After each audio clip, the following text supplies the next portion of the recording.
በሁሴን አብዱልቀኒና በዳዊት ንጉሴ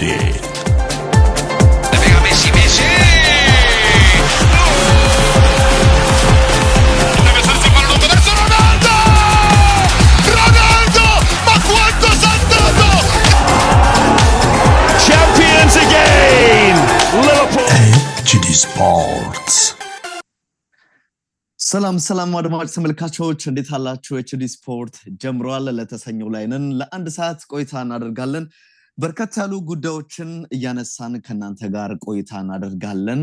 አብራችሁ እንድትቆዩ በማክበር እንጋብዛለን። አድማጭ ተመልካቾቻችን HD ስፖርት ዩቲዩብ ቻናል ላይ እንደዚሁም ደግሞ በተወዳጁ ብስራት FM 101.1 የለተሰኘው ፕሮግራማችን ወደ እናንተ ይደርሳል።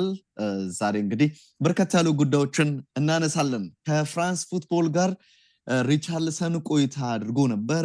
የህይወት ውጣ ውረዱን ከልጅነት አንስቶ አሁን ዝናና ገንዘብ ላይ እስካስቀመጠው ህይወቱ እናነሳለን። በአንድ አጋጣሚ ሽጉጥ ሁሉ እስኪደቀንበት የደረሰ የልጅነት ህይወት አሳልፏል። ምን መልክ ነበረው? ሪቻርልሰን ጋር የተገናኘውን ጉዳይ እናነሳለን። የያን ዲዮማንዴ ወደ ሪያል ማድሪድ የተደረገ ዝውውርን ተከትሎ ተጫዋቹ ቀድሞ ወደ ፔዤ ያመራል ሲባል ነበር።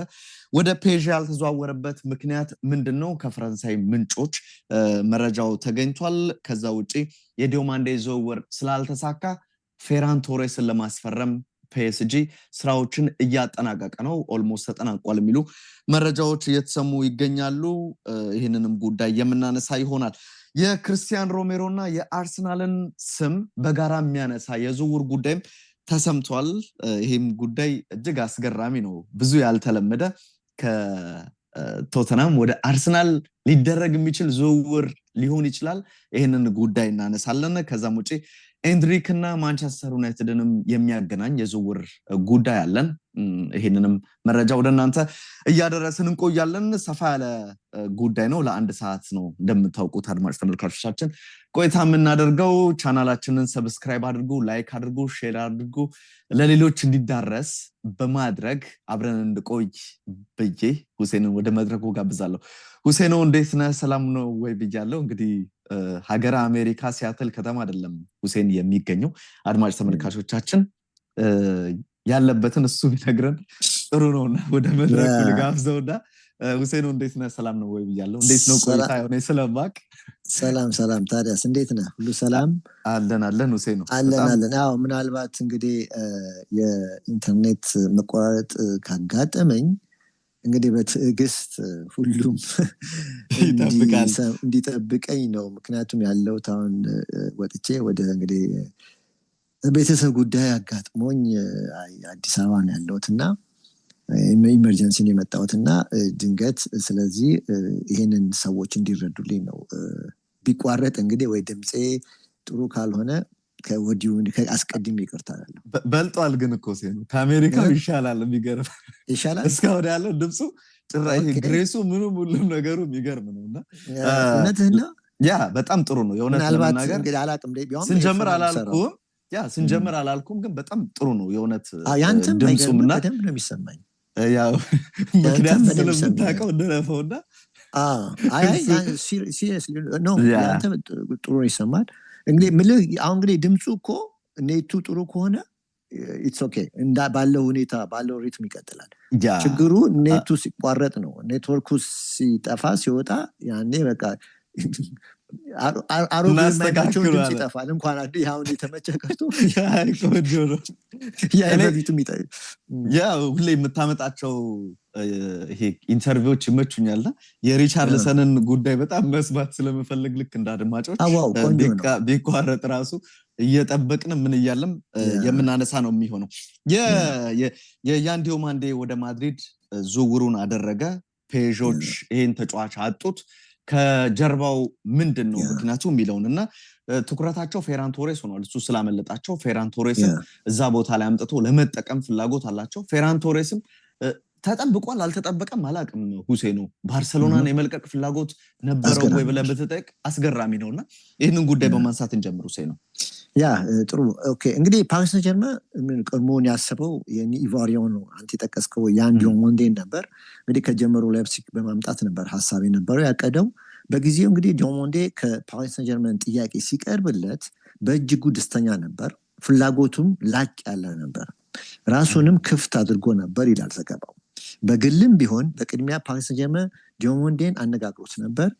እንደ ኤስፒኤን ዘገባ ከሆነ ተጫዋቹ እንግዲህ የሰራሁት ከፈረንሳይም ከኤስፒኤንም ወቅትን ደባልቄ የሰራሁት እና እንደ ኤስፒኤን ዘገባ ከሆነ ተጫዋቹ ከፓሪስ ሰን ጀርመን ወኪሎች ጋር በሚገባ ተስማምቶ ነበር እና የፓሪስ ሰን ጀርመን ኃላፊዎች ብቻ ሳይሆኑ ዲዮሞንዴ እና ሉዊስ ኤንሪኬም ሰፋ ያለ ባለ ሁኔታ በስልክ ጠለቅ ብለው በዝርዝር ተነጋግረው ነበር እና በወቅቱ ዲዮሞንዴ ከሉዊስ ኤንሪኬ ጋር ባደረገው ውይይት በእጅጉ ተደስቶ ለፕሮጀክቱም በጣም ተፈላጊ መሆኑን አምኖበት ወደ ፓሪስ ሰን ጀርመን ጉዞ ለማድረግ ወስኖ ነበር እና ይህ የመጀመሪያ ወሳኝ ስቴፕ በስኬት ካለቀ በኋላ ፓሪስ ሰን ጀርመን ክለብ ቱ ክለብ ውይይቱን ከአርቢ ላይፕዚግ ጋር ይጀምራል። በዚህ ግንኙነት ላይ እንግዲህ በተለይ ፓሪስ ሰን ጀርመን ቦስ ናስር አልኸላፊ ሳይቀሩ ተሳትፎ ነበር ይላል ዘገባው። እንግዲህ አስበው ሉዊስ ኤንሪኬ ገብተዋል፣ ያው ዝውውር እንትን የሚመለከታቸው ዲፓርትመንት ሁሉ ገብተዋል እና ፕሬዚደንቱ እንግዲህ ናስር አልኸላፊም ሳይቀሩ በጉዳዩ ላይ ተሳትፈዋል። ይህ እንግዲህ የሚያሳየው ፓሪስ ሰን ጀርመን ለጉዳዩ ምን ያህል ሲሪየስ መሆኑን ነው። እንደውም ኔጎሽዬሽኑ በጣም ኢንቴንሲቭ እንደሆነ ነው የተነገረው። ማለት ጠንከር ብሎ ሲሪየስሊ ነው በሁለቱም ወገኖች ጉዳዩ ተይዞ የነበረው። ስለዚህ ዲዮሞንዴ እና ፓሪስ ሰን ጀርመን ፐርሰናል አግሪመንት ጨርሰዋል። እንግዲህ ኔክስት ፓሪስ ሰን ጀርመን እና ላይፕዚግ ከዛ በኋላ ውይይት ይጀመራል። የቀረውና የመጨረሻው ስቴፕ የሆነው ፊርማው፣ ከዛ ሜዲካል፣ ከዛ ኦፊሻል ማድረግ ነው። እንግዲህ ሆኖም ይላል ይህ የመጨረሻ እና ቀላሉ ስቴጅ እውን ሳይሆን ቀርቷል ወይም ተጨናግፈዋል ይላል ዘገባው። ይህም ይላል በመሃል ሪያል ደ ማድሪድ ይገባል። ማድሪድ ያቀረበው ሂሳብ 100 ሚሊዮን ዩሮ ነበር ለመጀመሪያ ጊዜ። ልክ ማድሪድ በጉዳዩ ሲገባ ላይፕዚግ ነገሩን ከፓሪስ ጋር ክለብ ቱ ክለብ የነበረውን ውይይት ያዝ ማድረግ ጀመረ። ማድሪድ ልክ ሲገባ 100 ሚሊዮን ዩሮ ሲመጣ ማድሪድ ላይፕዚግ ነገሩን ሆልድ ማድረግ ጀመረ፣ ማቀዝቀዝ ጀመረ። ምክንያቱም ማድሪድ የመጀመሪያው ላይ ያቀረበው መነሻ ፓሪስ ሰን ጀርመን መጨረሻ ላይ ካቀረበው ጋር እኩል ሆነ 100 ሚሊዮን ዩሮ ማለት ነው። ስለዚህ ማድሪድ ጉዳዩን ላይፕዚግ ጉዳዩን ያዝ አድርገ። በዚህ ጊዜ ዲዮሞንዴ ምርጫው ፓሪስ ሰን ጀርመን መሆኑን አሳውቆ ነበር ይላል። ለላይፕዚግ ኃላፊዎችም ይህንን ነግሯቸዋል። ምርጫው ፓሪስ ሰን ጀርመን ብቻ ነው ብሎ ላይፕዚግ ከማድሪድ የቀረበውን 100 ሚሊዮን ፓውንድ ጣለው እንደቀረበ። መነሻውም ከፓሪስ ሰን ጀርመን ተመሳሳይ በመሆኑ ዲዮሞንዴ ደግሞ ምርጫው ከማድሪድ ጋር ሳይሆን የፓሪስ ሰን ጀርመን መሆኑ ስለተናገረ ገብተዋል ማድሪድ ላይ ጨምር ማለት ግዴታው ነው። ምክንያቱም ፔዥ ያቀረበውን ሂሳብ ነው ማድሪድ ያቀረበው። የዚህ ኦፕሬተር ዋናው ደግሞ እንትን ዲዮሞንዴ ነው። ዲዮሞንዴ ደግሞ ማድሪድ አይፈልግም፣ ፔዥ መግባት ነው የሚፈልገው። ስለዚህ አሁን ላይፕዚግ አቆመው የማድሪድን እንትን። ስለዚህ ማድሪድ ግን ውሎ ሳያድር 20 ሚሊዮን ፓውንድ ጨመረ። 20 ሚሊዮን ፓውንድ መጨመሩን አሳወቀ። ምክንያቱም ላይፕዚግ ጨምራለሁ አለበለዚያ ወደ ፔዥ ሄዳለሁ ራሱን ጨረታ ሲያደርግ ማለት ነው። ስለዚህ አሁን ማድሪድ 20 ሚሊዮን ፓውንድ መጨመሩን አሳወቀ እና 120 ሚሊዮን ፓውንድ ወይም 140 ሚሊዮን ዩሮ አቀረበ። ይህ ደግሞ 20 ሚሊዮን ፓውንድ ልዩነት የላይፕዚግ ኃላፊዎችን በእጅጉ የተፈታተነባቸው የፈለጉት ገንዘብ ነበር፣ ያሰቡት ገንዘብ ነው እና እስቲ አስበው እንግዲህ አሁን ዲዮሞንዴ ላይፕዚግ የመጣው በጁላይ 2025 በ20 ሚሊዮን ዩሮ ነበር። የዛሬ ዓመት ኦልሞስት የዛሬ ዓመት በ20 ሚሊዮን ዩሮ ነበር የመጣው። ኮንትራቱን የፈረመው እስከ ጁን 2030 ድረስ ነበር። ይህም ገና 4 ዓመት ፊት ለፊቱ አለ። በዚህ ላይ ኮንትራቱ ላይ የሰፈረው የመልቀቂያ ሂሳብ አልተቀመጠም። ይገርምሃል። በድርድር ነው ማለት ነው። ሪሊዝ ክሎዝ የለውም። ስለሌለው በቃ ክለብ ለክለብ መደራደር አለበት ግዴታ እና በእንደዛ ነው የመጣው። ስለዚህ ፓሪስ ሰን ጀርመን ሆነ ሪያል ደ ማድሪድ ለመግዛት ሲመጡ መደራደር እንጂ ቁርጥ ሂሳብ አልተቀመጠላቸውም። ገብቷል። ሪሊዝ ክሎዝ ስለሌለው በቃ እንትን ማለት ስለዚህ ይሄ ደግሞ በተለይ ለሻጩ ክለብ አርቢ ሌፕሺግ ትልቅ ድግስ ሆኖለታል። ሲበዛም የድርድሩ ፓወር እንዲኖሩ አድርጎታል። ገብቷል። የድርድሩ ፓወር እንዲሆን ያደረገው ይህንን ፊርማ ባለማለቱ ነው። እና እንግዲህ ሲያስበው ከአመት በፊት 20 ሚሊዮን ዩሮ የገዛውን ልጅ በአንድ አመት ውስጥ 140 ቢሊዮን ከቦነስ ጋር ማለት ነው ሲያወጣልህ ይህ ትልቅ ትርፍ ነው፣ ትልቅ ስኬት ነው ለሌፕሺግ። እና ዲያሞንዴም ሴይ ቢኖረውም ማለት ሴይ አለው ግን አንደር ኮንትራክት ነው፣ ገና 4 አመት ጊዜ አለው። ስለሆነ ፍላጎቱ ፓሪስም ቢሆን ማድሪድ ያቀረበው ሂሳብ ግን የሌፕሺግን ኃላፊዎችን ፊታቸውን እንዳያሹ ስላስገደዳቸው እሱም ግዴታ መቀበል ስላለበት ወደ ማድሪድ ለመሄድ ተገደዋል ይላል ዘገባው። እና ነገሩ ያልጣመው ፓሪስ ሴን ዠርመን በዚህ ጊዜ ራሱን ከዚህ ኦፕሬሽን ውጭ አደረገ በቃ። እና ማድሪድ ያቀረበው ፓኬጅ ላይ ላቅ ያለ በመሆኑ ሲረዳ ራሱን በማውጣትና ፊቱን ወደ ባርሴሎና የፊት ተጫዋች ፌራን ቶሬስ ላይ አዞረ ይላል ዘገባው። ዲያሞንዴ ለክለቡ መንገድን ከፈተ። ፓሪስ ሴን ዠርመን ለዲያሞንዴ ዝውውር አለመሳካቱን ሲረዳ ጊዜውን ማቃጠልን አልፈለገም ነበር። በመሆኑም በዓለም ዋንጫው ላይ ፍጻሜ ላይ አርጀንቲና ከስፔን የፍጻሜ ጨዋታ ላይ የድሉን ማብሰያ ጎል ያስቆጠረውን ስፔናዊ አጥቂ ላይ ትኩረት ማድረጉን ተያያዘው ይላል። ፌራን ቶሬስ ከባርሴሎና ጋር ያለው ቆይታ እስከ ጁን 2027 ድረስ ነው። 1 አመት ማለት ነው የቀረው 1 አመት ጊዜ ብቻ ሲሆን ከጥቂት ጊዜ በኋላ እንግዲህ ራሱን ነፃ ማድረግ አቅም አለው ማለት ነው። በዚህ ላይ ቶሬስ በባርሴሎና ውስጥ ማራዘም እንደማይፈልግ ተናግረዋል ለክለብ ኃላፊዎች። ይህ በፍጹም የባርሳ ኃላፊዎች ያልጠበቁት ጉዳይ ነው ይላል ዘገባው። ይህ ብቻ ሳይሆን ቶሬስ ከባርሳ ይልቅ ለፓሪስ ሴን መጫወት እንደሚፈልግም ተናግሯል። የሚገርመው እሱ ነው። እንዴት ባርሴሎና የሚያክል ትተህ ነው እኔ ፒኤስጂ ነው። አሁን ፓሪስ ሴን ዠርመን ምን ያህል የትኩረት ማዕከል እንደሆነ ታያለ። ይሄን እንደማያደረገው ምንም ወደድክም ጠላ የሉዊስ ኤንሪኬ አፕሮች ነው። የሉዊስ ኤንሪኬ ቡድን አፕሮች ነው። ሁሉንም እዛ ውስጥ መሳተፍን ይፈልጋሉ ተጫዋቾች ሲመለከቱት ማለት ነው። ይህንን የጻፈው ደግሞ ማርካ ነው ያረጋገጠው ማለት የቶሬስ ከባርሴሎና ይልቅ ለፓሪስ ሴን መጫወት እንደሚፈልግ የተናገረው ማርካ ነው ያረጋገጠው።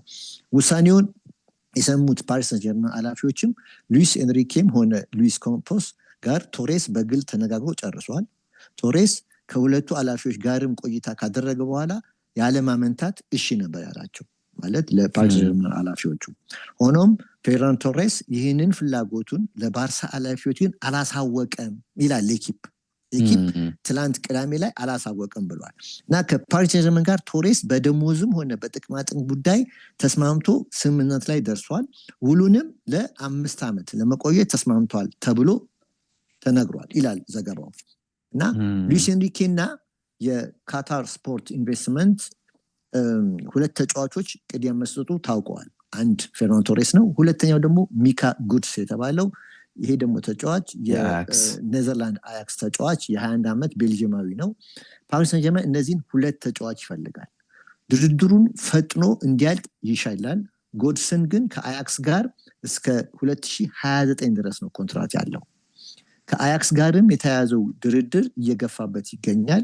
በእርግጥ ተስፋ ሰጪ ነገሮች ቢኖሩም ይህንን የመስመር አጥቂ ለማግኘት ፓሪስ ሴን ዠርመን ገና አላረጋገጠም ይላል። በመሆኑም ፒኤስጂ በቀጣዩ ቀናት ፌርናንዶ ቶሬስ ከባርሴሎና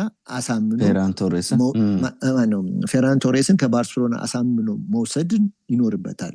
ጉዳዩም በአብዛኛው እንዳለቀ ቢነገርም ግን 100% አልደረሰም ይላል ዘገባው። ፓሪስ ሴን ዠርመን እንግዲህ ቅዳሜ ዕለት ባወጣው ስቴትመንቱ እስካሁን የተጠናቀቀ ሙሉ ለሙሉ የተጠናቀቀ ነገር የለም ብሏል።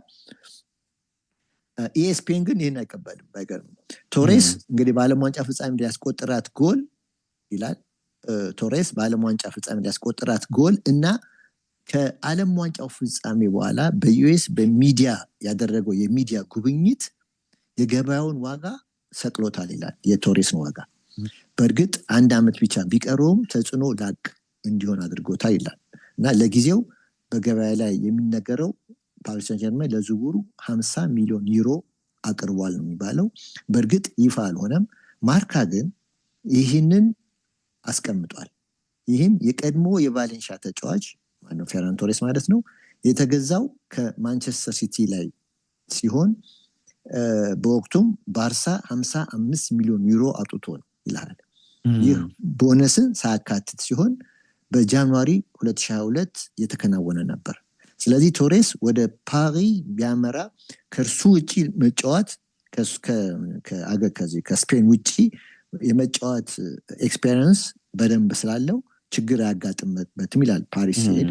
በማንቸስተር ሲቲ ውስጥም ከፔፕ ጋር በ43 ጨዋታ 16 ጎሎችን በአንድ ሲዝን ተኩል አስቆጥሯል እና ፔዤ እንግዲህ እነዚህን ሁለት ተጫዋቾችን በቀጣይ ቀኖች ውስጥ ጨርሶ የፊታችን ረቡዕ በሚደረገው የአውሮፓ ሱፐር ካፕ ጨዋታ ላይ ከአስቶን ቪላ ጋር በሚደረገው ጨዋታ በፊት እነዚህን ሁለት ተጫዋቾች ወደ ክለቡ ማዘዋወር ይፈልጋል።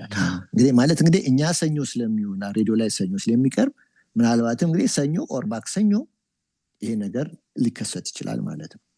ስለዚህ ቀናት ወይም ሰዓታት ናቸው የቀሩት ማለት ነው። ሌኪፕ በቅዳሜው እትሙ ቶሬስ ለባርሴሎና አልነገረም ቢልም ኢኤስፒኤን ግን ቶሬስ ወደ ፓሪስ ሰን ጀርመን መዘዋወሩን እንደሚፈልግ ግን ፊት ለፊት ገልጾላቸዋል ይላል። አሁን የቀረው ክለብ ቱ ክለብ ውይይት ድርድር ብቻ ነው። ዝውውሩ ግን 50 ሚሊዮን ዩሮ ተገምቷል። እንደተስማሙም እየተነገረ ነው ይላል።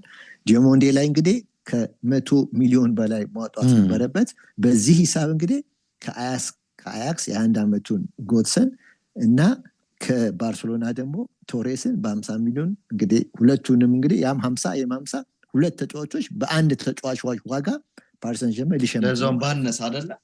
ያውን ባነስ 120 ሲደመር 20 ነው የዲዮማንዴ። ስለዚህ እንደውም ትርፍ መልስ አላቸው። በርገር ሁሉ መጋበዝ ይችላሉ።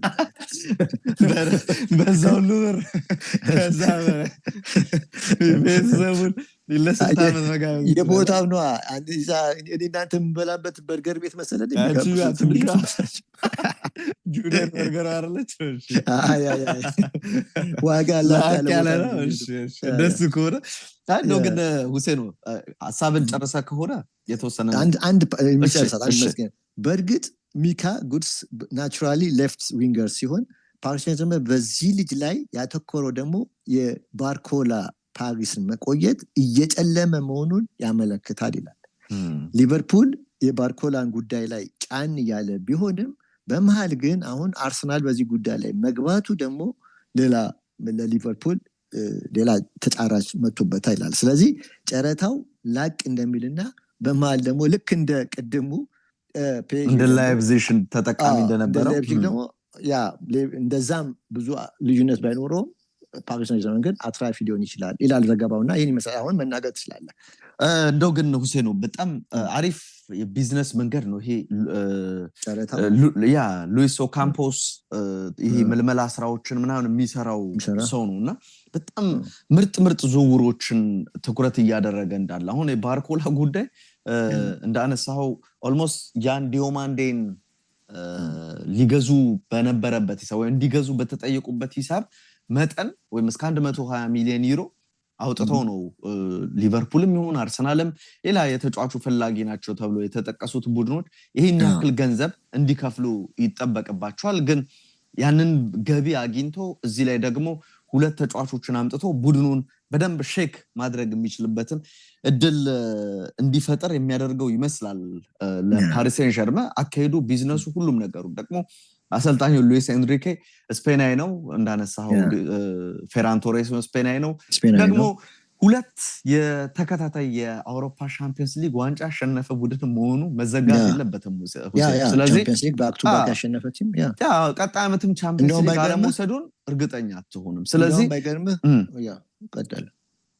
ተስፋ ያደርጋሉ በደንብ። አሁን ፌራን ቶሬስ የቻምፒዮንስ ሊግ ዋንጫን ላገኝ ይችላለው፣ ስለዚህ ብዙ ዝቅ ማለት አይደለም፣ አውሮፓ መድረክ ላይ እድሌን እሞክራለሁ የሚለውን ነገር ታሳቢ ያደረገ ይመስላል። ግን ለአሰልጣኝ ሃንዚ ዲተር ፍሊክ ጥሩ ነገር አይመስልም ሁሴኑ ምክንያቱም ትልቅ እጦት ሊሆን ይችላል ሮበርት ሌቫንዶቭስኪን አጥቷል እሱን ተክቶ ብዙ ጊዜ የሚሰለፍ የነበረው ይሄኛው ነው እንደውም ካልተሳሳትኩኝ ከ2-3 ሳምንት በፊት ሃንዚ ፍሊክ ሌላ አጥቂ መግዛት አይፈልግም ኢቨን ራሽፎርድ እንኳን ከቡድኑ ቢለቅ ብሏል ያው መልቀቁ ተረጋግጧል ተጫዋቹ ራሽፎርድ እንኳን ቢለቅ ሌላ ተጨማሪ አጥቂ ማምጣት አይፈልግም ምክንያቱም ፌራን ቶሬስን በፊት መስመሩ ላይ የመጠቀም ፍላጎት አለው የሚል ነገር ስናነብ ነበር ራፊናንም በተመለከተ እንደዚህ አይነት መረጃዎች ሲሰጡ ነበር እዛ ቦታ ላይ እንዲጫወቱ በማድረግ ክፍተቶችን ለመሙላት ጥረት ይደረጋል የሚለውን ጉዳይ ስንሰማ ነበር ግን ለፔዤ አሪፍ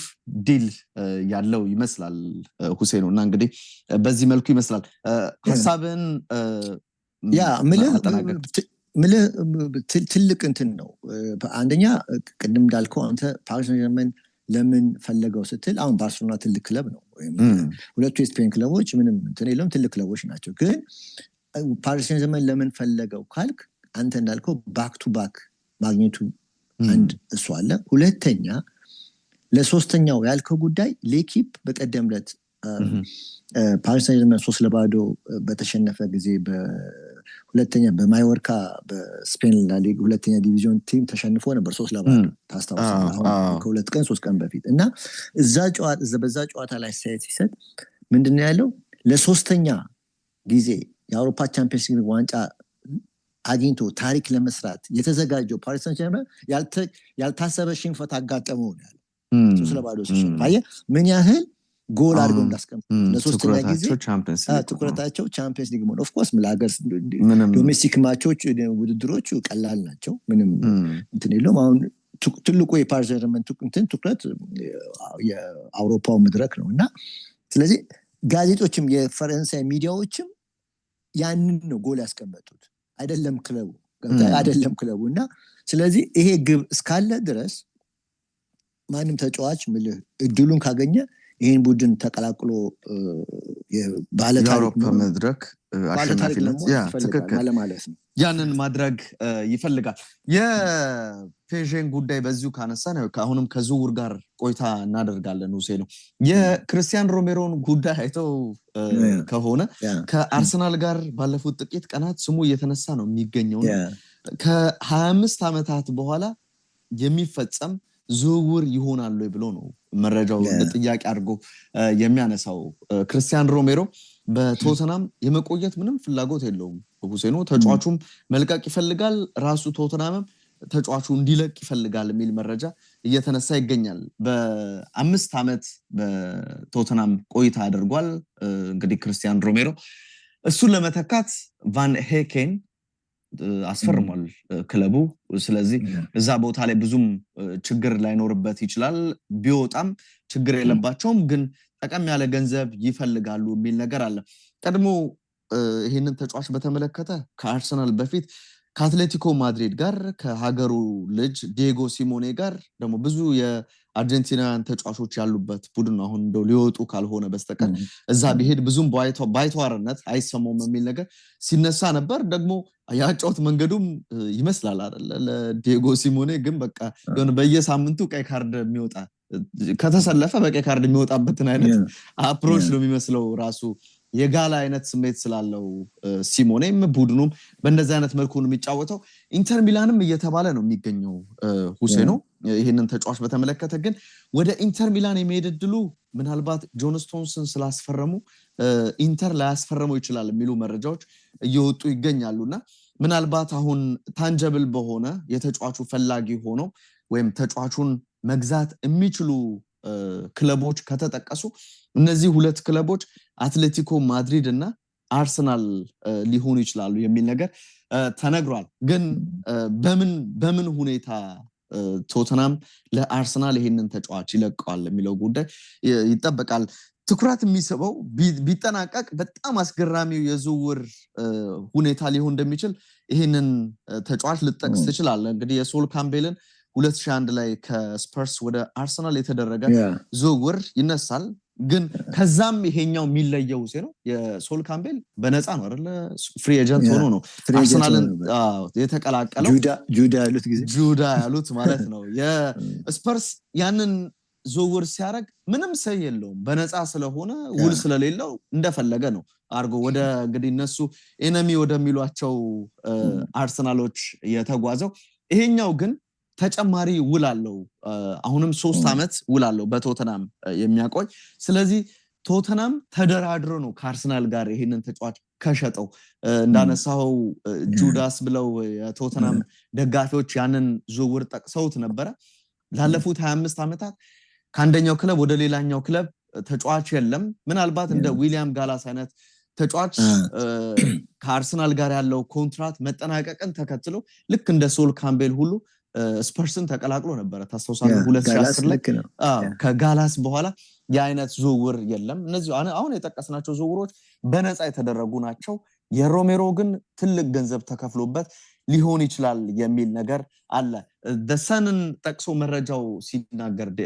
ሁሴኖ ምን ይላል ያው ብዙ ከዳይት ጋር ስለሰራ ዴቭ የሚለው ሰው ነው የሚመጣው በትልቅ ደረጃ ስፐርሶች ተጫዋቹን ለመሸጥ ፍላጎት የላቸውም ለአርሰናል ነው የሚለው ለሌሎቹ የመሸጥ ፍላጎት አላቸው ግን ለአርሰናል ተጫዋቹን የመሸጥ ፍላጎት የላቸውም ይላል እንደ መረጃዎች ከሆነ ግን ሁሴኖ ተጫዋቹ ቶተናምን መልቀቅ ይፈልጋል ሮቤርቶ ዲዘርቪም የሱን ተተኪ አዘጋጅቷል በ52 ሚሊዮን ቫን ሄኬን ኔዘርላንዳውን አስደናቂ ተከላካይ ወደ ቡድኑ ከብራይተን አምጥቷል ስለዚህ ቢለቅ ችግር የለባቸውም ግን ሲለቅ ወደ ሌላ ሀገር እንዲሄድ ወይም ወደ ሌላ ክለብ እንዲሄድ ፍላጎት አላቸው ይላል የገረመኝ ነገር ግን ምናልባት አንተም ሰምተው ከሆነ ሁሴኑ ተጫዋቹ አርሰናልን መቀላቀል ይፈልጋል ይላል ያ ሮሜሮ ክርስቲያን ሮሜሮ ወደ አርሰናል መምጣት ይፈልጋል ኦፍ ኮርስ የእንግሊዝ ሻምፒዮን ነው በአውሮፓ መድረክ እንደፈለገ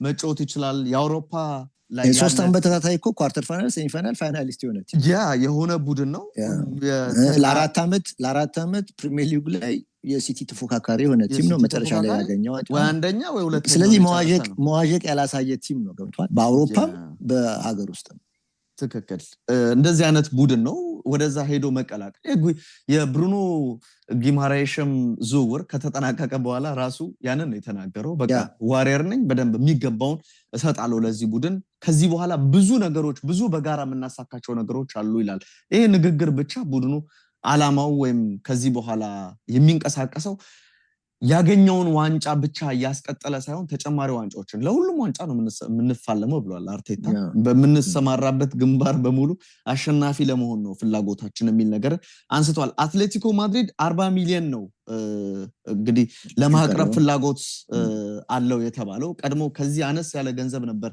ያቀረበው ግን ከዚህ በኋላም ምናልባት የተሻሻለ የሚባለውን ገንዘብ ለማምጣት ፍላጎት ሊኖረው ይችላል የሚል ነገር አለ አትሌቲኮ ማድሪድ እንደ ማቴዮ ሩጄሪ አይነት ተጫዋችን በ17 ሚሊዮን ወደ አስቶን ቪላ ለመሸጥ ተቃርቧል ሁሴኑ ስለዚህ ይህንን ተጫዋችንም ስለሸጠ ምናልባት ገንዘብ ካለው ሮሜሮን በቀላሉ ሊያገኘው ይችላል የሚል ነገር አለ ግን እንደ ናሁዌል ሞሊና አይነት ተጫዋች ሮማ ምናልባት እኔ እናንተ ፕሮግራማችን አየር ላይ በሚውልበት ሰዓት ሮም ደርሶ ወደ ሮማ የሚያደርገው ዝውውር ሊጠናቀቅ ይችላል እንደ ቲያጎ አልማዳ አይነት ተጫዋች እንደዚሁ ወደ ሪቨር ፕሌት በ17 ሚሊዮን ለማምራት ተቃርቧልና የሚቀነሱ አርጀንቲናውያን አሉ ወደ ቡድኑ ደግሞ ሌላ ልምድ ያለው ሜሲ እንደውም ካስታወስ ከዓለም ዋንጫው በኋላ የወቅቱ የዓለማችን ምርጡ ሴንተር ባክ ብሎ እንግዲህ ይሄንን ተጫዋች ገልጾት ሮሜሮን ገልጾት እንደነበር እናስታውሳለን ያጫወት መንገዱ ይሄ ታጋይነቱ አንዳንዴ ከመስመር የሚያልፈው ነገር ራሱ ቡድኑ ዋጋ ሲያስከፍል ትመለከታለህ በጣም አግሬሲቭ ነው ምናምን ስሜቱን መግራት የሚችል ተጫዋች አለመሆኑ ካልሆነ በስተቀር ሜዳ ላይ ያለውን ነገር በሙሉ በመስጠት እና አንድ አሸናፊ መሆን የሚፈልገው ቡድን ከኋላ መሪው ሆኖ እንዲኖር ከሚፈልጋቸው ተጫዋቾች አንደኛው ክርስቲያን ሮሜሮ ይመስለኛልና ከአርሰናል ጋር አገናኝተውታሉ ሴን የተወሰነ ነገር በነበትና የሪቻርልሰንን ጉዳይ እናንሳባለን የዚህ ልጅ የሮሜሮ ጉዳይ በተለይ አሁን በሁለቱ ጨዋታ አርሰናል እንግዲህ ትላንትና በቦሩሲያ ዶርትሙንድ 3 ጎል ተቆጠረበት ከዛ በፊት ደግሞ በስፔኑ ቤቲስ ደግሞ እንደዚሁም 4-1 ነው ተሸንፏል 7 ጎል በሁለት ጨዋታ ገብቶበታል እና አሁን ብዙዎች እንደውም ከዚህ ከዶርትሙንድ ጨዋታ በኋላ ሳሊባ ናፈቀን እያሉ ነው ማለት የሳሊባ ለመኖር ከኋላ በኩል ዋስትና ነው። ጥሩ ተጫዋቾች ናቸው እሱን የተኩት እንትና ያማነው ስፔኑ ልጅ ጥቁሩ ሞስኬራ ጥሩ ቢሆንም ግን የሳሊባን አይነት መረጋጋት አይታይበትም እና ሳሊባ አስፈላጊ ነው የሚል ሐሳብ አለና ሳሊባ ግን እንደምታየው ምንም ዋስትና የለም። ሲዝኑን ይጨርሳል ብለህ ዋስትና የለም። በድንገት ወሳኝ ጊዜ ልክ ፈረንሳይ እንደ ስፔን ያን ወሳኝ ጨዋታ የስፔን ጨዋታ ላይ ጉድ አረጋቸው ገብቷል። እንደዚህ አይነት ነገር ሊፈጠር አሁን ለጊዜው ረፍት ሰጥተውታል። ግን ምንም ቢሆን ረፍት ቢሰጡት እግር ኳስ በኢንቴንሲቲ በተለይ ደግሞ አሁን እንደሰማሁ አሁን የአርሰናል ቡድን ብቻ ሳይሆን ሁሉ በዚህ ፕሪሲዝን ኢንቴንሲቲ እንትን ላይ ነው ያሉት ሲዝን ላይ ነው ያሉት እና በጣም ሃይ ፊዚካል ትሬኒንግ በጣም የሚሰሩበት የሚደክሙበት ምናምን ጊዜ ነው እና ስለዚህ ያንን ረፍትም አድርጎ ሲመጣ ያንን መስራቱ አይቀርም። ስለዚህ ያ ነገር መከሰቱ ምንም ጥርጥር የለውም ለኔ እና ስለዚህ አሁን ይሄ ተጫዋችን የሚተካ ተጫዋች ይፈልጋል። እና የሮሜሮ መምጣት ደግሞ ሮሜሮ አግሬሲቭ ነው አንተ እንዳልከው፣ ግን ምርጥ ተጫዋች ነው። በተለይ ደግሞ እንደ አርሰናል የሞተ ኳስ ዴድቦልን በመጠቀም በኩል እሱም ጎበዝ ነው። ማዕዘን ቴስታ ላይ በጣም ጎበዝ ነው ሮሜሮ እና ይጠቅማል። ግን አሁን ለሱ አርሰናል ምንድነው ቶተንሃሞች ይሄ ተጫዋች ገብቷል የአርሰናልና የቶተንሃም ደርቢ መሆኑን የሚያውቀው ጨዋታ ውስጥ ነው እንጂ አብሮት ያደገ አይደለም። ገብቷል። እንግሊዛዊ አይደለም ይሄ ልጅ፣ እንግሊዛዊ አርጀንቲናዊ ነው። አንድ አርጀንቲናዊ ወስደህ ጊዜያዊ ነገር ነው ደርቢ መሆኑን የሚያውቀው ለጊዜው ነው እንጂ ዘለቄታዊ አይደለም ለሱ። ገብቷል። አያውቁም። አንድ ነገር እኮ አዳፕት የምታደርገው በይበልጥ ከልጅነትህ ጀምሮ ሲያደግ ነው አይደለም። የዚህ የአርሰናልና የቶተንሃም ደርቢነት ኃይለኛ መሆኑን የምታውቀው ስሜቱ ኃይለኛ መሆኑን ደም መስጠት እንዳለብህ ምናምን የምታውቀው አብረህ ውስጥ ስትኖር ነው። ገብቷል። ወይ ደጋፊ ሆነ ወይ አዛ አካባቢ ሆነ ወይ ተጫዋች ሆነ ነው አይደለም። ይሄ ግን አርጀንቲናዊ ነው። ይሄ ልጅ ግን ያንን በደንብ ፊል ያደርገዋል አይመስለኝም። ቢዘዋወር ብዙም ስሜት የሚሰጠው አይመስለኝም ለማለት ነው። ካምበል በጣም ካምበል የሶል ካምበል ደግሞ እሱ ልክ እንዳሁኑ አሁን ፓሪስ ሰን ጀርመን ሰዎች ከባርሴሎና ሆነ ከሪያል ማድሪድ ወደ ፒኤስጂ መሄድ የሚፈልጉበት ምክንያት አፕሮቻቸው ነው። የሚያዩት ጨዋታ ስለሚጥማቸው ነው። እዛ ውስጥ ፓርቲሲፔት ማድረግ ይፈልጋሉ ተጫዋቾች። በዝውውር ላይ አንድ ተጽዕኖ ይፈጥራል። ይሄ ገብተዋል። አሁን የቶሬስም ሆነ ቅድም ያለው እንትና ወደ ፒኤስጂ የመምጣት ፍላጎታቸው የጠነከረው ከማድሪድ እና ከባርሳ ምክንያቱም የወቅቱ የፒኤስጂ አጫዋት ይህ የሚስብ ነው። ገብቷል። አሁን በዛ ሰዓት ካምብል በነበረበት ሰዓት ደግሞ የአርሴን ቬንገር አርሰናል ደግሞ አርቲስቲክ ነበር። ቆንጆ ፉትቦል የሚጫወት ቲም ነበር። ስለዚህ እዛ ውስጥ ጆይን ቢያደርግ አይደንቅህም ለማለት ነው። ያም እንዳደርግ ግን እንግሊዛዊ ሆኖ ግን እንዴት ብለህ ጥያቄ ልታነሳለት ይችላል። ቶተንሃም ማሊያ ለብሶ እንዴት ወደዛ አሁን ጋላስ ቢያደርግ ሮሜሮ ቢያደርግ እኔ ብዙም ስሜት አይመስለኝም። ፈረንሳዊና አርጀንቲና አያውቁም። እንደዛ ናቸው። እንደዛ ለማለት ነው።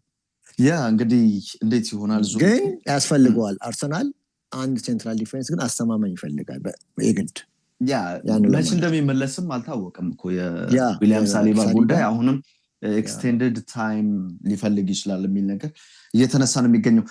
ትኩረቴን ይስበዋል ወደ ሪቻርልሰን ጉዳይ እንለፉ ነው። እሱን እንግዲህ የሪቻርልሰን ህይወት እንግዲህ ውጣ ውረድ ህይወትን እንመለከታለን። እንግዲህ ምን ይላል እንግዲህ በፓራግራፍ ነው የተጻፈው። ዳግም እንደተወለድኩ ያህል ነው የምቆጥረው ይላል የዚች ፓራግራፍ ርዕስ። ምን ይላል ዘገባው? ከእጅግ ድሃ ቤተሰብ የወጣው የቶተንሃሙ አጥቂ ብራዚላዊ ሪቻርልሰን በተለይ በ2022 የዓለም ዋንጫ በኋላ ከባድ የድብርት ጊዜ ማሳለፉን ይናገራል ይላል ኢንትሮ ላይ ማለት ነው። እንዲያውም የእግር ኳስ ህይወቴን ለማቆም አስቤ ነበር ብሎ ይናገራል። እንግዲህ ይሄ ኢንትሮ ላይ የተጻፈው ነው። አሁን ወደ ዝርዝር ልንገባ ነው። እሺ፣ ስለ ልጅነቱ ሲያወጋ ይላል መጀመሪያ የምኖረው በገጠር ነበር አለ። መብራት በሌላት ትንሽ ቤት ውስጥ በሻማ ብርሃን እንኖር ነበር አለ። መብራት አያውቁም፣ ሻማ ነበር የሚኖሩት። ከዚያም በደቡብ ምስራቅ ብራዚል ቪላ ፓቫኦ በሚባል ቦታ ወንዝ አጠገብ ወዳለበት የእንጨት ቤት ተዘዋወርን አለ። ታዲያ እዚያ ቤት ውስጥ ከባድ ዝናብ በዘነበ ቁጥር ቤታችን በውሃ ይጥለቀለቅ ነበር። እንግዲህ ያስቡ ምን ያህል የከፋ ድህነት ውስጥ እንደሚኖር። ይቀጥላል። 6 ወይም 9 ዓመት አካባቢ ሳለው እግር ኳስን አጥብቄ መውደድ የጀመርኩት ወቅት ነበር አለ። አባቴ ኳስ ይጫወት ነበር። ሁሉ ጊዜ እየተከተልኩት አብሬው እጓዝ ነበር። ታዲያ ሁሉ ጊዜ እረፍት ሲሆን አባቱ ጋር ይሄዳል። የጨዋታው እረፍት ሲሆን ህፃናቶች ሆነን ከሌሎች ህፃናቶች ጋር ሜዳ ውስጥ ገብተን ኳስ እንገፋለን አለ። እረፍት ላይ ማለት ነው። ኳስ እንጫወት ነበር። እኔም አንዱ ነበርኩ ይላል። በፉትቦል ቫይረስ የተያዝኩትም ከዚያች ጊዜ ጀምሮ ነበር አለ እና ከዛም ከጥቂት ጊዜ በኋላ ወላጆቼ ተፋቱ፣ ተለያዩዋል። አባትና እናቱ ተለያዩ። መጀመሪያ ላይ እናቴን መከተል ፈልጌ ነበር አለ። ታላቋ እህቴና ታናሹ ወንድሜ ይህንን በማድረጋቸው እኔም ያንን ወስኜ ነበር አለ እና ወደ ኖቫ ቫኔካ ማምራት ነበረብን። ታዲያ ወደዚያ ለማምራት መኪና ውስጥ ሆኜ አባቴን ከመኪናው የኋላ መስታወት ዞር ብዬ ስመለከተው ሐሳቤን ቀየርኩ አለ። ውሳኔው በጣም ከባድ ነበር አለ። እናቴን በተወሰነ መልኩ እፎይ እንድትል ያረኳት ይመስለኛል። ምክንያቱም የድሃ ቤተሰቦች ስለሆኑ 3 ልጅ ይዛ እናትዮ 3 ልጅ ይዛ ሄዳ ከማስተዳደር አትሊስት አንዱ ቢቀንስላት ጥሩ ነው። ስለዚህ በተወሰነ መልኩ እፎይ እንድትል አድርጌላታል ይመስለኛል ብሎ ይናገራል። እና ከአባቴ ጋር ለመቆየት የወሰንኩትም ምክንያት ለእኔ አባቴ ማለት ፉትቦል ማለት ነው፣ እግር ኳስ ማለት ነው ይላል። በዚያ አስቸጋሪ ህይወት ውስጥ እግር ኳስም ለእኔ የነፃነትና የደስታዬ ምንጭ ነበረ ይላል። ከጥቂት ጊዜ በኋላ ግን አባቴ በሚናስ ውስጥ በአንድ የማዕድን ስራ አገኘ። ኑሮ ስለከበደው ወደ ማዕድን ስራ ገባ። እኔም ከአክስቴ ጋር ኦዲሳ ቀረው። እንግዲህ ሪቻርድሰን ለእህቱ ተሰጥቶ አባትየው ህይወት ለመግፋት ወደ ድንጋይ ቦታ ሄደ። ታዲያ የ11 ዓመት ላይ ስደርስ አክስቴ እጅግ ድሃ እንደመሆኗ መርዳት ግዴታዬ ስለነበረ በመንገድ ላይ አስክሬምና ከረሜላዎች መሸጥ ጀመርኩኝ ይላል። ከረሜላ አብሬ እሸጣለሁ። በእርግጥ ይህንን አደርግ ወይም እሸጥ የነበረው ከአክስቴ ልጅ ጋር አብረን ነበር ይላል። ምክንያቱም አክስቱ በቃ ቤተሰቡ ጠቅላላ የሚስኪን ቤተሰብ ስለሆነ የግድ መስራት አለበት። የመጀመሪያው ከባድ ፍርሃት ይላል። አሁን ሁለተኛው ፓራግራፍ ስንገባ የመጀመሪያዎቹ ፈተናዎች የጀመሩት በዚያን ጊዜ ነበር አለ። ባይገርምህ ይላል ሽጉጥ ነክቼ ነበር አለ። ግን ጌታ ይመስገን ካናቢስ አጭሼ ወይም አደንዛዥ እጽ ወስጄ አላውቅም።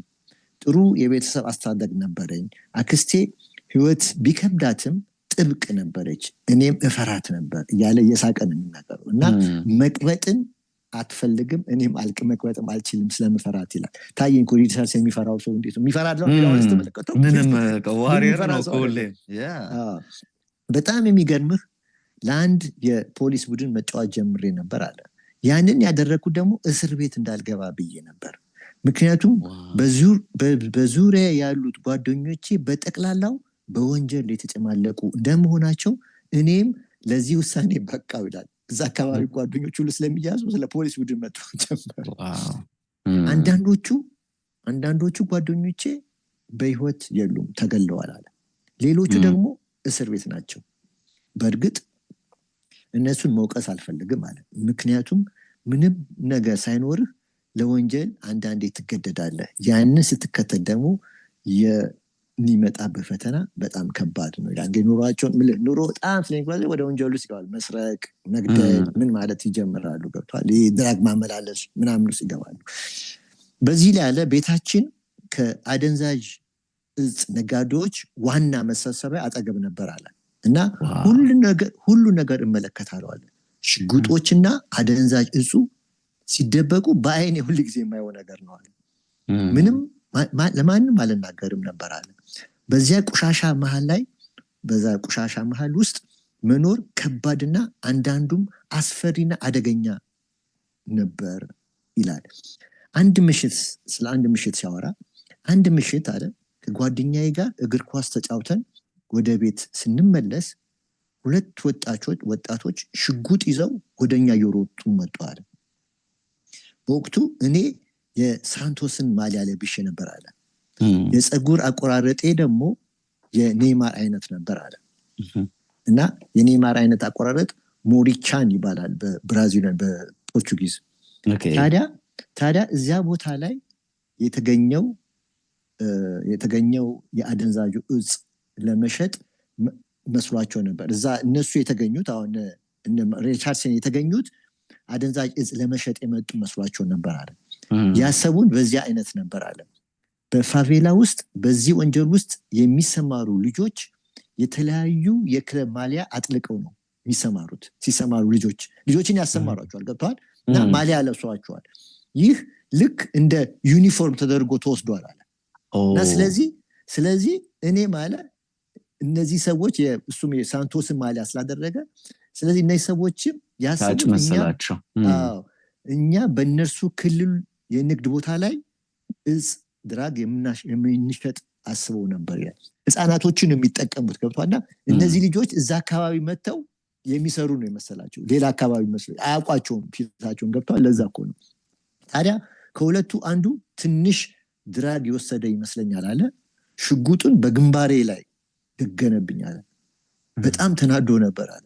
ይህንን ካደረገን ማለት እዚህ ለድራግ ጉዳይ ከመጣችሁ ማለት ለሽያጭ ምናምን ከመጣችሁ ይህን እንደሚገለን አስጠነቀቀን። ሽጉጡን ደቅኖበት ጭንቅላቱ ላይ በጣም ከባድ ጊዜ ነበር ይላል ሪቻርድሰን። በጀርባዬ ጥይት እንዳይመታን እየፈራን ቀስ ብለን ከዚያ ቦታ ሂዱ ሲለን አለ ከኋላ በጀርባ የሚተኩስብን ይመስለናል። ቀስ ብለን ከአካባቢው አመለጥን አለ። የመጀመሪያው ተስፋ መቁረጥ ይላል። እንግዲህ ሌላ ፓራግራፉ ስንገባ በ11 ዓመቴ ቅድም የነገርኩ ፖሊስ ወደ ቋቋሙ ቡድን አመራው ይላል። ፖሊስ ይህንን ቡድን ያቋቋመው የአካባቢው ልጆች በወንጀል እንዳይጠመቁ በማሰብ ነው ይላል፣ በወንጀል እንዳይያዙ። እና የቡድን ጓደኛዬ ዳንኤል ወደ ፊጌሬንሴ አመራ። እንግዲህ ፊጌሬንሴ ትልቅ ክለብ ነው በአካል። ይህ ለእኔ ትልቅ መነሳሳት ሆነ አለ። ከኖቫ ቫኔሺያ ወደ ትልቅ ወደ ያመራ ልጅ በመሆኑ ይላል ያመራ ወደ ትልቅ ክለብ ወደ ደቡብ ብራዚል ነበር አለ። 15 እና 16 ዓመት ላይ ስደርስ በአንደር 20 ኮፓ ኤስፓሪቶ ሳንቶ ውድድር ላይ ተጫወትኩኝ። ግሬሚዮ ፖርቶ አሌግሬ አየኝና ሊያስፈርመኝ ፈለገ አለ። ግን የክለቤ ፕሬዝዳንት ሊለቀኝ አልፈለገም። የነበረኝ የስልጠና ውል ብቻ ነበር አለ። ስለዚህ የ5 ዓመት ኮንትራት በወር 100 ዩሮ ሊከፍለኝ ፈለገ። ይህ ገንዘብ አለ 100 ዩሮ በተለይ ለንደን አይነቱ ችግረኛ ጥሩ ገንዘብ ነበር አለ። ታዲያ አንድ ቀን ወደ ቤት እየሄድኩኝ የክለቡ የቀድሞ ሰው ኬኮ ይባላል አገኘሁትና እንዲህ አለኝ፣ ከእርሱ ጋር ውል አትፈርም፣ ከፈረምክ ዘላለም የሱ ዕቃ ትኖራለህ፣ ይቅርብህ ብሎ አስፈራራኝ አለ። እኔም በነገሩ አመንኩኝና ለፕሬዝዳንቱ ሄጄ አልፈርምም ብዬ ነገርኩት። ቦርሳዬን ይዤ እያለቀስኩኝ ሄድኩ አለ። እንግዲህ ለመወሰን ተቸግሮ ነበር፣ ግን ያ የመከረው ስለሆነ በቃ ሻንጣዬን ይዤ ሄድኩኝ አለ። ያ ውሳኔ ህይወቴን ቀየረ አለ። ቁርጠኝነቴን የበለጠ አጠናከረኝ። እንደ እብድም ስልጠናዬን ቀጠልኩ አለ። በቀን 9 ኪሎ ሜትር ሮጥ ነበር። ከኮረብታ ቦታዎች ዳገትና ቁልቁለት ሮጥ ነበር፣ ወጣና ወርድ ነበር አለ። እና ራሱን ማዘጋጀት ጀመረ። የመጀመሪያ የፕሮፌሽናል ውሌ ይላል። ይሄ ሌላ ፓራግራፍ ነው። የእናቴ የወንድ ጓደኛ ቤት እንድኖር አልፈልግም፣ ግን አባቴ በጣም ሩቅ ስለነበረ ስለዚህ የአባቴ ወንድም ቤት መኖርን መረጥኩኝ ይላል። እና ከባድ ነበር አለ። ቦታው ቤሎ ኦሪጀንቴ ነበር ይላል። እንግዲህ የ11 ዓመት ልጅ ያለ ነው። እኛ እንግዲህ አስበው ቤሎ ኦሪጀንቴን ያወቃት በኋላ ነው። እኛ ከብራዚል ዓለም ዋንጫ በኋላ ነው ማለት ነው። ከዛሬ እንግዲህ እኛ 12 እኔ ኢትዮጵያዊው ከሱ በፊት ቤሎ ኦሪጀንቴ ነው የብራዚልና ጀርመን የተጫወቱበት ከተማ ማለት ነው። እና እዚያም በአሜሪካ ሚኔሮ የሙከራ እድል አገኘው አለ። ወደዚያ ለመሄድ የአንድ መንገድ ቲኬት ገንዘብ ብቻ ነበር ያለኝ። አንድ የነበረው ገንዘብ ለዛች ባሷ ብቻ የምትሆን ገንዘብ ያለች ለአንድ ጉዞ ብቻ መሄጃውን ብቻ ማለት መሄጃዋ ብቻ። 17 ዓመት ነበር አለ። አሁን ዘንድሮ ወይም በቃ ወይ አሁን ከዚህ በኋላ በቃ ብሎ ነው የወሰኑት። እና ታዲያ ሙከራውን የሞከርነው 8 ሰዎች ነበርን አለ። ሜዳው በጣም መጥፎ ነበር አለ። ስላይድ ታክል ከደረክ አለ ቆዳ ይቀደዳል አለ ጭነ ላይ። ታዲያ ያንን ለት እኔ በርካታ ጎሎችን አስቆጠርኩና ቡድን እንድቀላቀል ሲነገረኝ አባቴን፣ እናቴን፣ አክስቴንና ጠቅላላ ቤተሰቦቼን ደውዬ በስልክ ነገርኳቸው። በጣም ተደሰትኩ አለ። እና ከአንደር 20 ሚኔሮ ሻምፒዮን ስንጨርስ በጣም ጥሩ ተጫዋች ነበርኩ። ጥሩ ጫማ እንኳን አልነበረኝም። ፓራ የሚባል ሰው ነው የቀኝ እግሩን የቀኝ እግሩን አንድ ጫማ ሰጥቶት ያበደረው ብቻ። ቢገርም ነው። በፊትኛ ስንጫወት ነው ታስታውሳለህ? እንትና አለ ምናምን ብለህ ጫማ ተቀብለ ምናምን የምትጫወትበት ማለት ነው። ያ ደግሞ ሁለቱን አልሰጠውም። ለምሳሌ ሁለቱን ከሰጠው ሁለቱንም ያልቅ ጨርስበታል። ስለዚህ የቀኙን ብቻ ነው የሰጠው። አንዱን ብቻ ነው የሰጠው። አስገራሚው እሱ ነው። 3 ጎሎችን አገባው፣ ፔናልቲ ያስገኘው። ፋይናል ጨዋታውን አሸነፈን። እኔም የመጀመሪያን የፕሮፌሽናል ኮንትራት ፊርማዬን ፈረምኩ ይላል። ሪቻርድሰን ጀርባ ላይ የኔይማር ፊት ታቱ ተሰርቷል። የኔይማር ታቱ አለው ጀርባው ላይ ይገርማል። እና ከልቡ እንደሚወደውም ይናገራል። ከፓሪስ ሰን ዠርመን ጋር ድርድር ሲጀምር አብሮ ለመጫወት አልሜ ነበር አለ፣ ግን አልተሳካለትም። ከዛ ሌላ የሮናልዶ ብራዚላዊ ሮናልዶ እና የፔሌ ፊርማዬም እንዲሁ ታቱ ተሰርቻለሁ አለ። በተጨማሪም አለ ፔሌ በአንድ ወቅት አንድ ቀን ብራዚል እንድትስቅ ታደርጋለህ ብሎ ነበር አለ። ያንንም ተነቅሻለሁ አለ በጀርባዬ ላይ። በቃ ሰውነቱ አይቶ እንደሆነ ሲያወርቅ በጣም ንቅሳቱ ይገርማል። በጣም የድብርት ጊዜ ይላል የመጨረሻው ፓራግራፍ። ከ2022 ዓለም ዋንጫ በኋላ ከፍተኛ ድብርት ውስጥ ገባው ይላል። ችግሮች በጠቅላላው በአንድ ጊዜ ወደቁብኝ። በክሮኤሽያ ተሸንፈን ከውድድሩ ወጣን። ወኪሌ ሬናቶ ባላስኮ ክህደት ፈጸመብኝ። የቤተሰብ ችግሮች ተከሰቱ። የደረሰብኝ ጉዳቶች ከሜዳ አራቁኝ። ብቻ ምን ልበልህ፣ ለ1 ዓመት ተኩል ጊዜ በሚሆን ጊዜ በየቀኑ አንድ ችግር ያጋጥመኝ ነበር አለ። በዚህ ሁሉ ችግር ውስጥ ታዲያ አንድ ጠበቃ አገኘው፣ ታማኝ የሆነ ጎበዝ ጠበቃ። ጉዳዮችን በሙሉ ተራ በተራ አስተካከለልኝ። ከስነ ልቦና ባለሙያ ጋር ለመስራት ተገደድኩኝ። ከሁሉም በላይ ግን ውዷን ባለቤቴን አገኘዋት። ከእርሷ ጋርም ፍቅር ምን እንደሚመስል ገባኝ። በ2022ም አረገዘች። በመጨረሻም አምላክ ለእኔ ጥሩ ነገሮችን እንዳስቀመጠልኝ ተረዳው። ሁሉ ነገር ተቀየረ ይላል። እንግዲህ እና ከሞት እንደገና ተነሳው ይላል። ዳግም እንደተወለድ ቆጠርኩ። ቅድም አርዕስቱ ላይ የተጠቀመው አርዕስት ይሄንን ነው ጋዜጠኛው። ምክንያቱም በጣም ጭንቀት ውስጥ ገብቼ ነበርና መቋቋም ተስኖኝ መኪናዬን እየነዳው ራሴን ከግድግዳ ጋር ለማጋጨት ብዙ ጊዜ አስቤ ነበራል። በርካታ ጊዜ አስቤያለሁ። ታዲያ ከዚህ ያወጣኝ ባለቤቴ ናት እና ትልቅ ክሬዲት ሰጣታለሁ፣ ህይወቴን ለውጠዋለችና ይላል። እንግዲህ የማደርገው አስተዋጽኦ ይላል ለህዝቤ ይላል ለብራዚላውያን ጥሩ ነገር እመኝላቸዋለሁ። በካንሰር ሕክምና ላይ ከሚሰራ ልዩ ሆስፒታል አጠገብ ህንፃ እንድሰራ ገንዘብ አውጥቻለሁ። የቀድሞ ወኪሌ ባለቤት ችግር ላይ በመውደቋ እንዲሁም ቤት ገዝቼ ሰጥቻታለሁ ይላል። ሌሎችም ጉዳዮች በየወሩ እርዳታ አደርጋለሁ። ሌሎችን መርዳት ተፈጥሯዊ ነገር ነውና ይላል ሪቻርድሰን። እንግዲህ አስበው፣ መብራት በሌለበት ዝናብ ሲያፈስ በውሃ በሚጥለቀለቅ ቤት ውስጥ ያደገው ሪቻርድሰን ዛሬ በ2021 ኔት ወርዙ ወደ 58.7 ሚሊዮን ፓውንድ ይገመታል። በተለይ እንደ ስፖርትራክስ ሳላሪ ሪከርድስ መሰረት ሪቻርድሰን በ2025 39.1 ሚሊዮን ፓውንድ፣ በ2026 43.8 ሚሊዮን አጠቃላይ ደሞዝ ገቢ አግኝቷል ይላል። እንግዲህ ያ ህይወት እንዴት እንደተለወጠ ተረስቷል። አሁን በቃ እና ያዚህ ታሪክ ላይ ነው ያለው። እና ገንዘብም አውጥተህም ደግሞ ገንዘብም ወጥቶም ገንዘብም አግኝተህም ደግሞ ድብርቱን ነገረ ችግር እንደሚመጣ። ገንዘብ ደግሞ አንዳንዴ ደግሞ እንትን አይሆንም፣ ምንድነው ነፃነት አይሰጥም። አሁን አስበው ድብርቱን ሲናገር ከብራዚል ብሔራዊ ቡድን ከውድድሩ በጊዜ ወጣች። ወኪሉ ሬናቶ ጋር ተጣልቶ ብዙ ችግር ውስጥ ገባ፣ ክህደት ፈጸመበት፣ የቤተሰብ ችግር አጋጠመው። እሱ ላይ በግሉ ደግሞ ፊዚካሊ ደግሞ በየጊዜው መጎዳት፣ ተደጋጋሚ ጉዳት፣ እነዚህ ሁሉ ለአንድ ዓመት ተኩል አስበው መኪና እየነዳ እስከ መጋጨት ድረስ ደግሞ አንድ አይደለም 2-3 አይደለም ደጋግሞ ለመጋጨት አስቤ ነበራል። ህይወቱ አስጠልቶት ማለት ነው። ገንዘብ ቢኖርም እንደዚህ አይነትም ነገር አለ። አስገራሚው ደግሞ ይሄ ነው እና ይሄ ለኳስ ተጫዋቾች ትልቅ ትምህርት ይመስለኛል። ትክክል፣ ምንም ጥርጥር የለውም። በተለይ ይሄ ከላቲን አሜሪካ አካባቢ የሚመጡት ተጫዋቾች ታሪካቸውን ስትሰማ እንደዚህ አይነት ነገር ነው ሁሴን።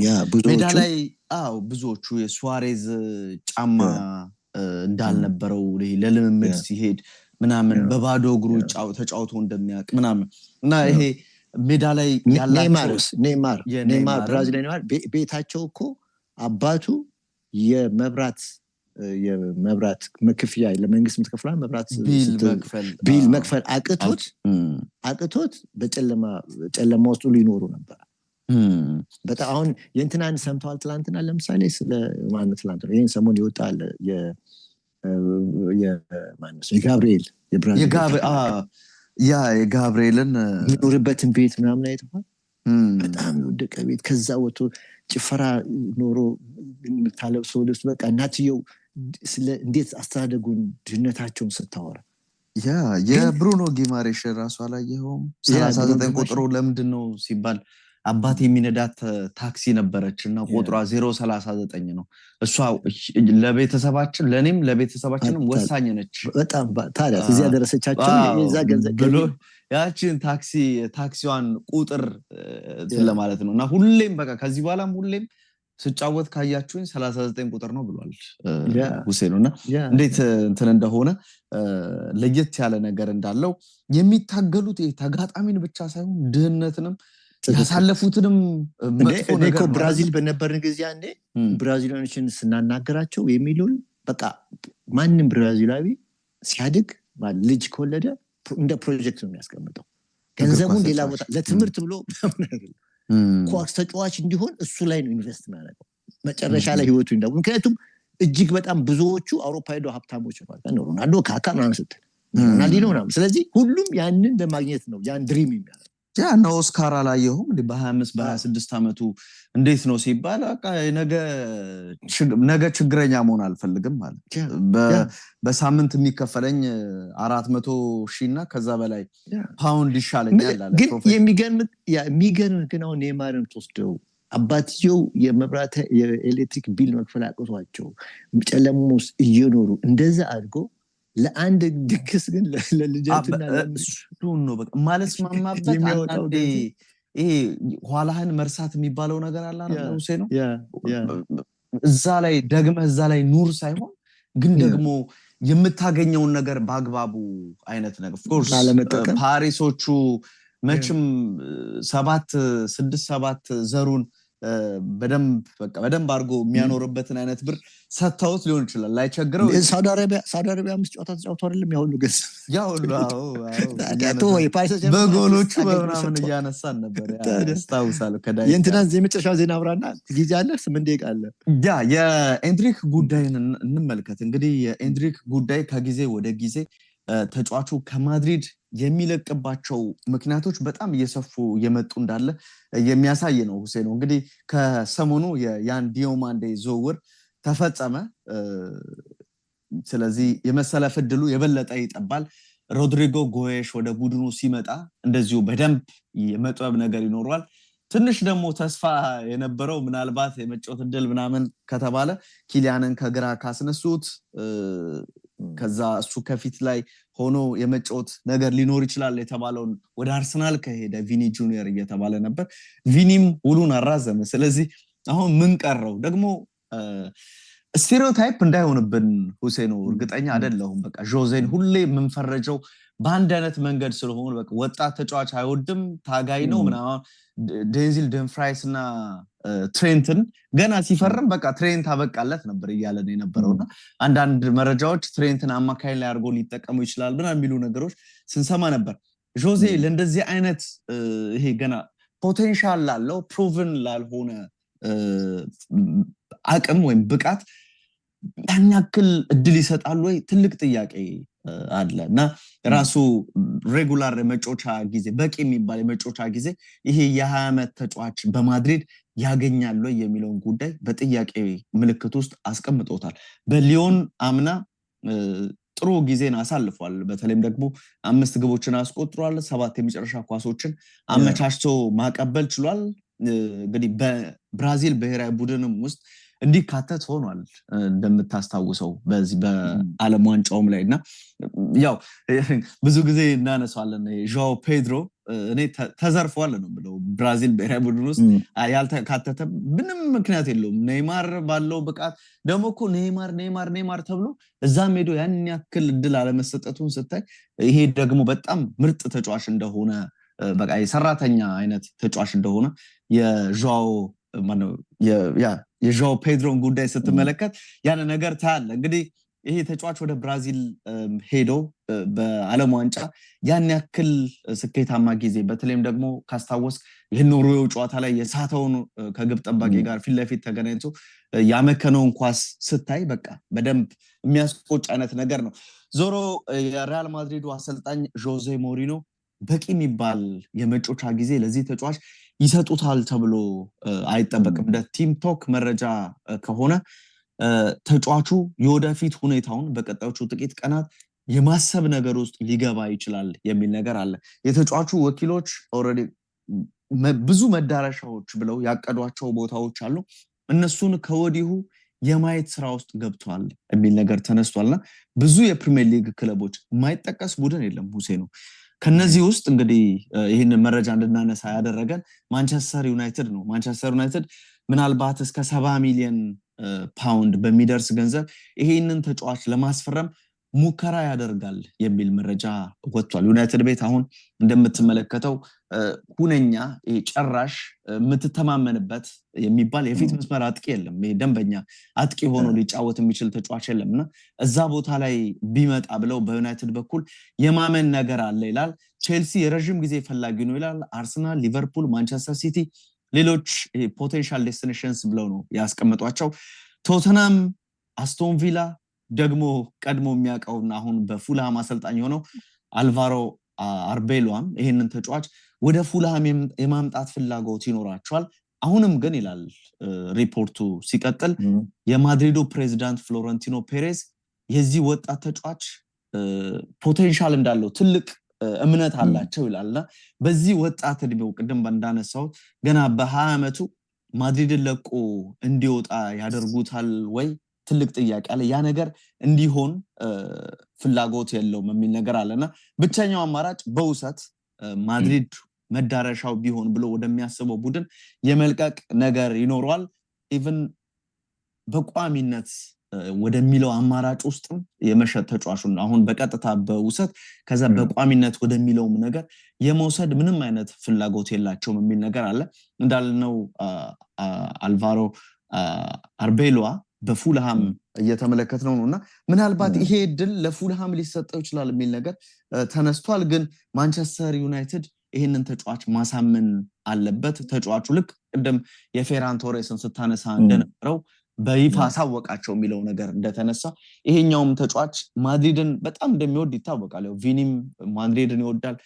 እነዚህ ብራዚላውያኑ ወደዛ ሲሄዱ ትኩረታቸው ሁሉ ይሄ እንደሚሆን ይታወቃልና በማድሪድ መቆየት ይፈልጋል። ግን ደግሞ የመጫወቻ እድሉ የማይሰጠው ከሆነ ግዴታ የመውጫ በሩን ማየት ይኖርበታል የሚል ነገር አለ።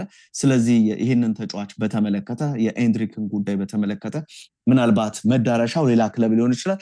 እንደ ፉልሃም ምናምን አይነት ቡድኖች በውሰት ለአንድ ዓመትም ቢሆን እያጫወቱ ተጫዋቹ የማድሪድ እድሜው እንዳያጠር ጊዜ መግዛት ሁኔታ አማራጭ ውስጥ ሊገባ ይችላል የሚል መረጃ ነው የተመለከተው። የኤንድሪክን በተመለከተው ነው። በጣም ጥሩ ዜና። ልክ ሰዓቱን ሲያልቅ ተመልከት። ጥሩ እንግዲህ የለተሰኘው ፕሮግራማችን እናጠናቅ። እንዳነሳው 1 ሰዓት ነው ከነ ብሪጁ 1 ሰዓት ይሞላል። የለተሰኘው ፕሮግራማችን በብስራት ኤፍኤም 101.1 እንደዚሁም ደግሞ በኤችዲ ስፖርት ዩቲዩብ ቻናል ወደ እናንተ ሲደርስ ቆየ። አዝናኝ ሆኑ የሚያስተምሩ ፕሮግራሞችን ለእናንተ ያደረስን እንደቆየን ተስፋ እናደርጋለን። አድማጭ ተመልካቾቻችን ቻናላችንን ሰብስክራይብ አድርጉ፣ ላይክ አድርጉ፣ ለሌሎች ሊዳረስ አድርጉ እያለን በቀጣይ ሳምንት ከሁሴን ጋር አብረን የምንመጣ ይሆናል። እስከ ሳምንት አብራችሁን ቆዩ። ሁሴኑ ላንተም መልካም ጊዜ፣ በሰላም ተመለስ። መልካም ያለ እሺ ነጌታ ቴንክ ዩ ባይ ባይ። ቻው ሁሴን ቻው።